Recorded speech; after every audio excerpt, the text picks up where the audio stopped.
सुप्रभात देवियों और सज्जनों, मैं कर्नल सोफिया कुरैशी और मेरे साथ विंग कमांडर व्योमिका सिंह आज आपको 6 से 7 मई 2025 की रात 1:05 से 1:30 बजे के बीच भारतीय सशस्त्र बलों द्वारा अंजाम दिए गए ऑपरेशन सिंदूर के बारे में जानकारी देंगे। ऑपरेशन सिंदूर 22 अप्रैल को पहलगाम में हुए विभत्स आतंकवादी हमले के शिकार मासूम नागरिकों व उनके परिवारों को न्याय देने के लिए लॉन्च किया गया था। इस कार्रवाई में 9 टेररिस्ट कैंप्स को टारगेट किया गया और पूरी तरह से इसे बर्बाद किया गया। A niche technology weapons with careful selection of warheads was ensured so that there will be no collateral damage. The point of impact in each of the target was a specific building or a group of buildings. All the targets were neutralized with clinical efficiency, and the results reiterate the professionalism of the Indian Armed Forces in the planning and execution of their operations. No military establishments were targeted.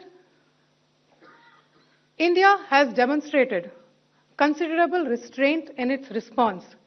However, it must be said that the Indian Armed Forces are fully prepared to respond to Pakistani misadventures, if any, that will escalate this situation. Briefing में शामिल होने के लिए आप सभी का धन्यवाद। जैसा कि आप सभी जानते हैं, 22 अप्रैल 2025 को लश्कर तैयबा से संबंधित पाकिस्तानी और पाकिस्तान प्रशिक्षित आतंकवादियों ने भारत में जम्मू और कश्मीर के पहलगाम में भारतीय पर्यटकों पर बर्बरतापूर्ण हमला किया। 25 भारतीयों और 1 नेपाली नागरिक को कायरतापूर्ण मौत के घाट उतार दिया गया। मुंबई के 26 नवंबर 2008 के हमलों के बाद यह भारत में हुई किसी आतंकवादी हमले में मारे गए आम नागरिकों की संख्या की दृष्टि से सबसे गंभीर घटना है।